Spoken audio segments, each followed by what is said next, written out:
Hey, welcome to the Humpnostication Proclamation for the RBC Heritage. I'm pleasurized to be joined this week by one of the most underrated GPP players in the entire universe. You may have heard him on the Fantasy Golf Podcast, Fantasy Golf Bag Podcast, and he was, as recently as today, exposed as a full-time tout, Mr. Nick Varone. What's going on, Nick? I'm so happy to be here. It's a good time, man. Happy to be here with Heritage. I was just talking to you about how depressed I am coming out of the Masters week and how much you got to turn it around. But we're on one of my favorite tracks this week, actually. So hopefully looking forward to taking that full-time tout line to one more day, you know. Yeah, man, you were up at the Masters. I have never had the privilege of being there. What was it like being on those hallowed grounds, even if it was just for a day or two? Oh man, it was incredible. It really was. It was kind of one of those things that you see and you really want to. It was a bucket list item, and I'll say that there was not a blade of grass out of place, and we had some wind and some weather and all that on Monday when I was there for the practice, and it still was perfect. I got to experience everything, and you just don't realize how green everything really is, and like seeing it on TV, and it's like, oh, this has to be manufactured or something, but cool, so cool. But happy to be here, and thanks for having me. Cool, man. I know when I asked you to come on for this particular tournament, your ears perked up and you did get excited. So I know you like this track. I know you like this tournament. Just give us kind of your Cliff Notes version of the course and really the stats that you'll be kind of weighting most heavily this week. Yeah. So first I should probably say I like this course a lot. Pete Dye is one of my favorite course designers, and I'm not a good golfer at all. But one of the things that I'm actually good at is hitting my irons. So this course, like it perfectly to a T. I think long iron plays is what we're looking at here. Pete Dye, he was a thinker, so you got to work your way back from the hole to the tee. So a lot of the shots that are most important are approach shots, and I think that is my number one stat that I'm rating this week. It's number one by a mile. I know that sounds like a really simple answer, but I'm looking at scrambling too. I think these greens are really small. We're going to have a lot of guys that are going to need to get up and down in order to save par. And it's going to be a difficult week, especially we get some weather on Friday that I'm sure we can talk a little bit more on. But so I think a long iron play is really the number one, 2, and 3 for me. And it sounds really simple, but I think I don't want to be looking for guys who are going to be finding their balls in the back of mounds out there and fairway bunkers. I think that's important. Like that's important too, and you want to make sure guys are hitting the right spots off the fairway. But I think guys are going to be clubbing down, and what that means is long irons. It's really as simple as that to me. Yeah, you make all good points, and you mentioned the weather. It looks like the wind is going to be out of control, really.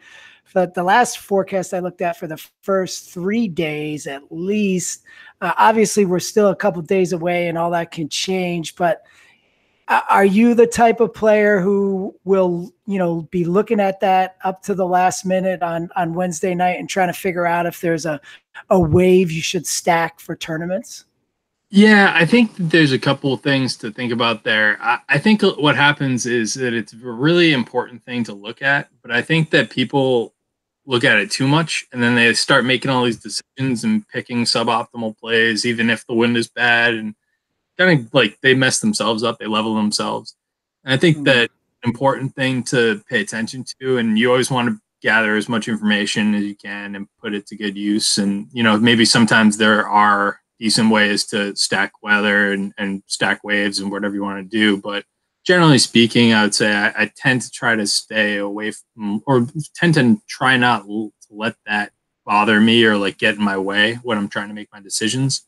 So I'll boil down my pool, and then maybe I'll like increase exposure to guys on a good wave and decrease guys on a bad wave.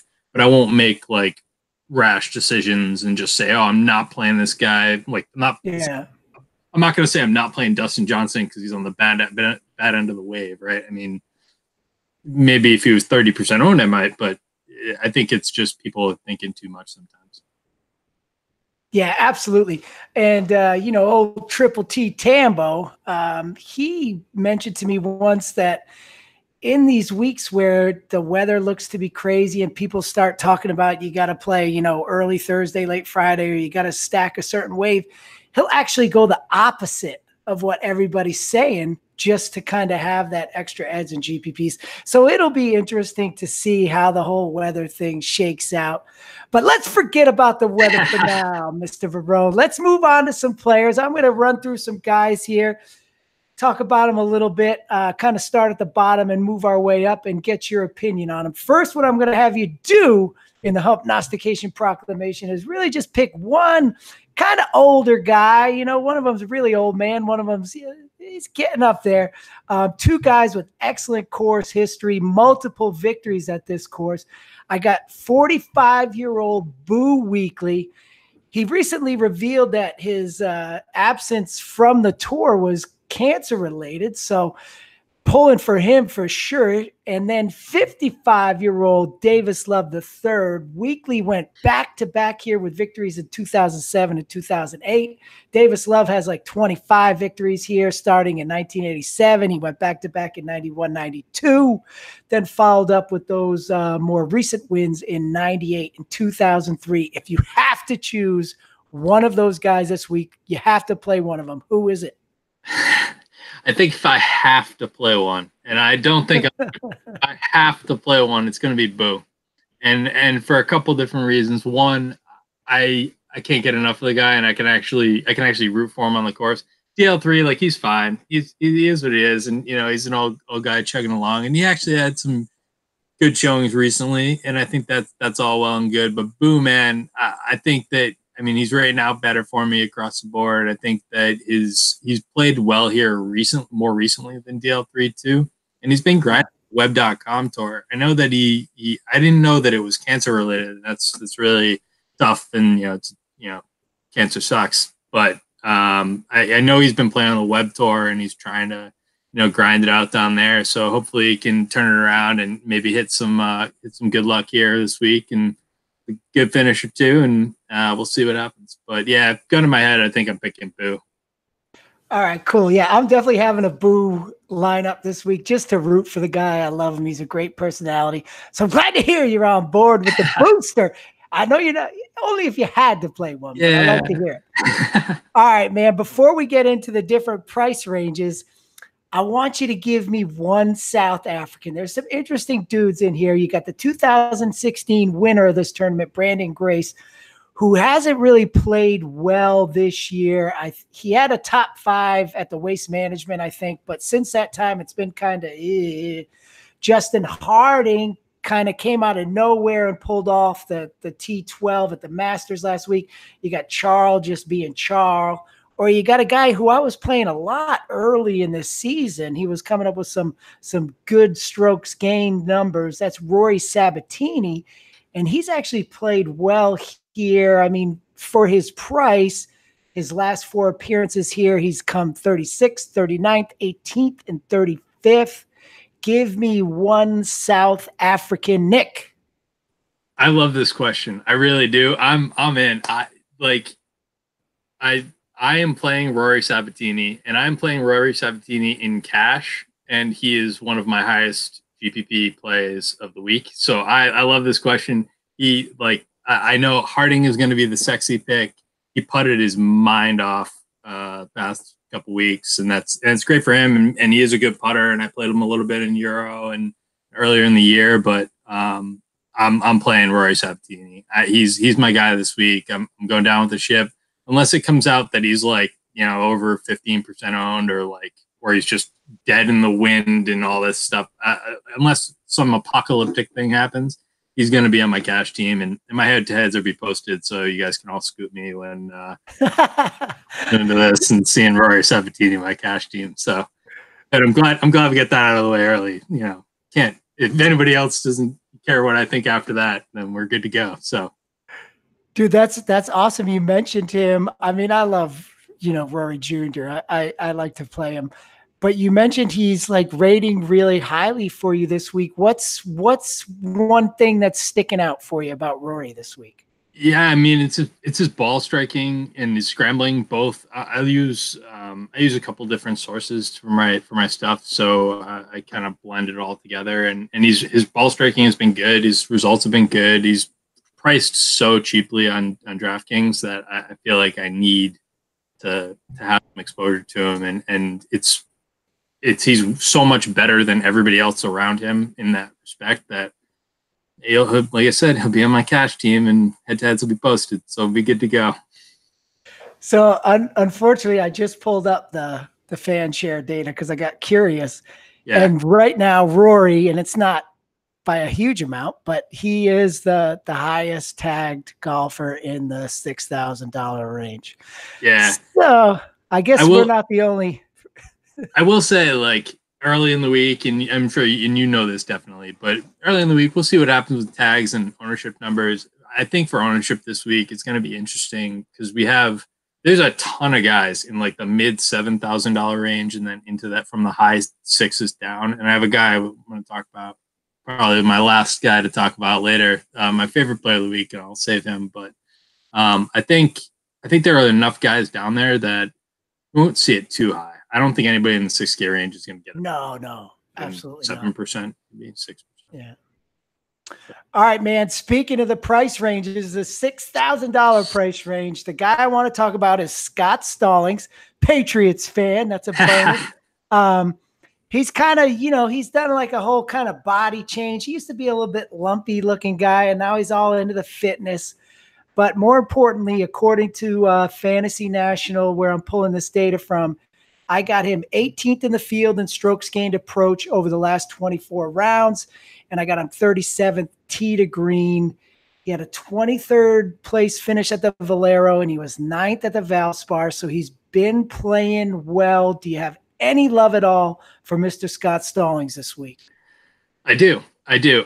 He's in my GPP pool right now. He didn't quite make the cash team, but he's in my GPP pool right now, and I'll have some. I think I'll, I don't know how much yet, but we'll see where it shakes out.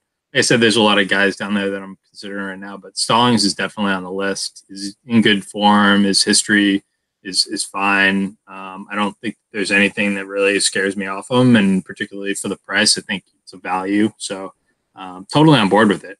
I mean, we'll see again once weather and ownership and stuff where everything shakes out. But yeah, he's definitely in the pool right now. I like him a lot. Boom, I like it. Yeah. All right, man. Moving into the $7,000 range, my boy. I always play this guy. I always love this guy. Pat Mayo called him the Mexican Allen Iverson. Abraham Answer.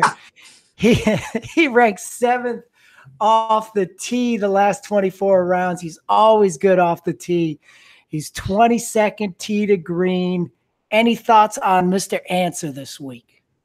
I do. And you know what? It kind of gets lost with Answer where everyone talks about his off the tee game and about how good he is with the driver and all that. And you know what? I think that a lot of the other portions of his game kind of get overlooked. I mean, I have him. He's one of the best scramblers in my model for my Fantasy Labs model anyway.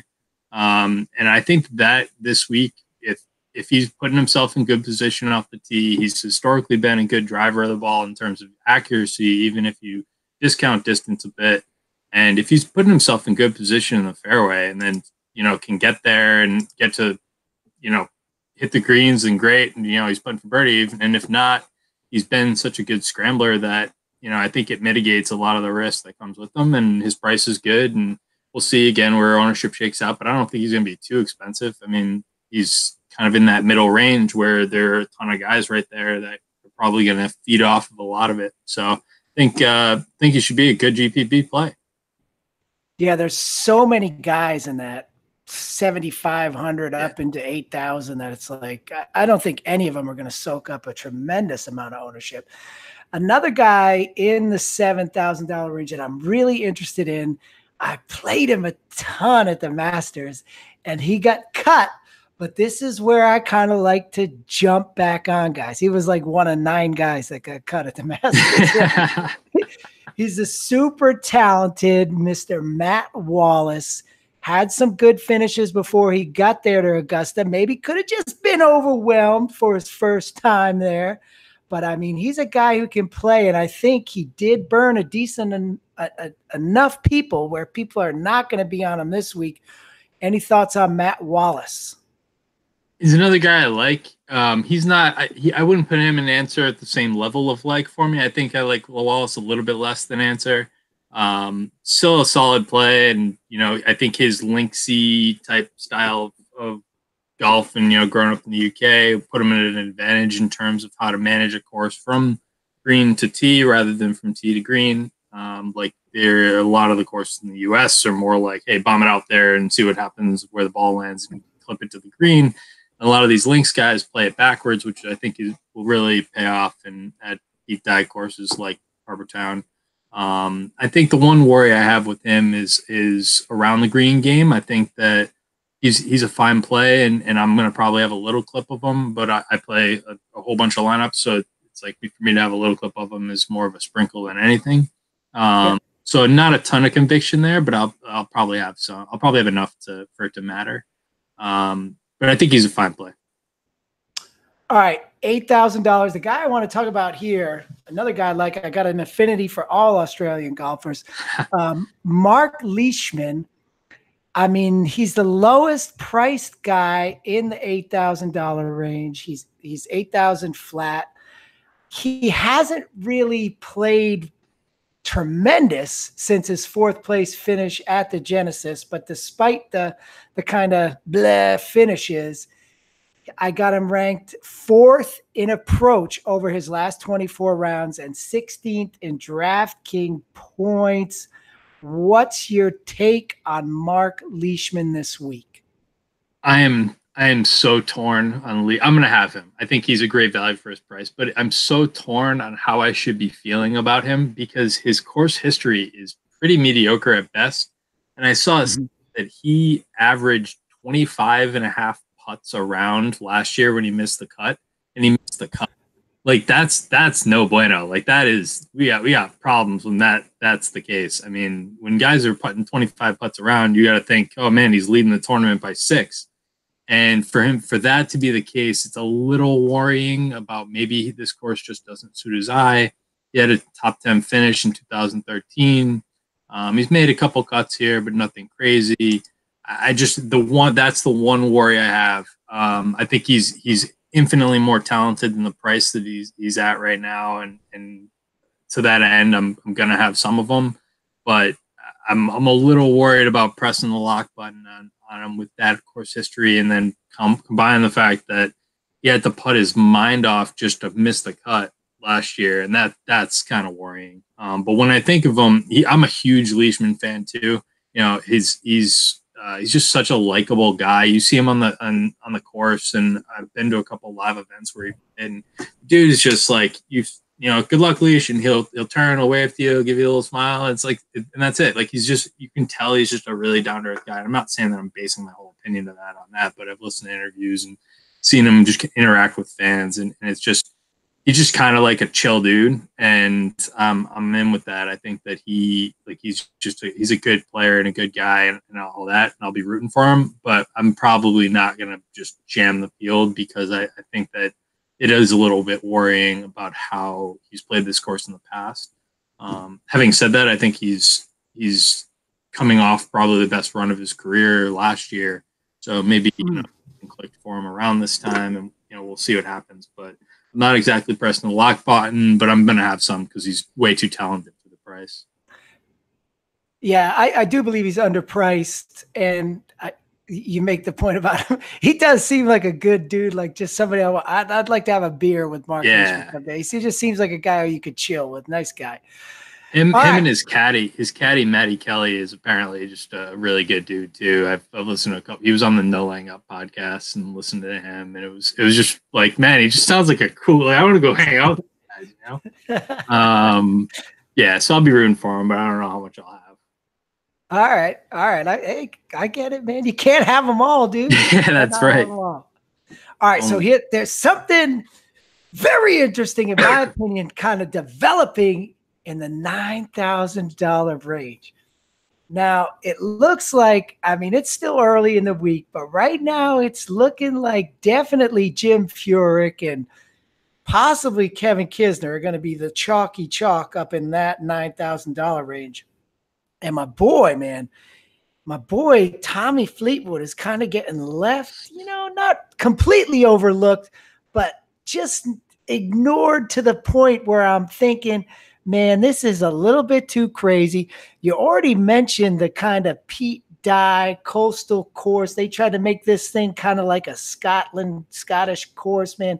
So Fleetwood knows how to play the links. He's 11th tee to green in his last 24 rounds before his kind of blah finish at the Masters last week, where he never really got it going. And at least I was thinking every day, okay, well, Tommy's going to shoot, 64 tomorrow. Yeah. He's going to shoot 64. Like everybody, I think, was waiting for that Tommy Fleetwood round. Yeah. It never really happened. But he was 5th at the Players before that. He was 3rd at the Arnold Palmer. He's so talented. He's going to win a PGA Tour event sooner rather than later. If he's going to get ignored this week, I want to bury the dude. What's your thoughts on Tommy Fleetwood? I think initial ownership estimates on that are probably a little off. I'm expecting him to get a ton of ownership. I'm expecting Cantlay to get a ton of ownership. I'm expecting you mentioned Kisner and Furyk, and I think they'll get some too, and we'll see kind of how that shakes out. I'm more curious about how the 10K range affects the 9K range, because I think the 10K range might go under-owned, and then the 9K range ends up with like everybody's at 18 to 22%. I think that Tommy and Cantlay are these DFS darlings that they're just out there. Kind of doesn't matter how many tags they get. People are just going to be like, oh man, Tommy Fleetwood, let's jam it up. And rightfully so. I mean, he's too cheap. He's going to be probably my top 3 golfers this week. I think that he's way too underpriced.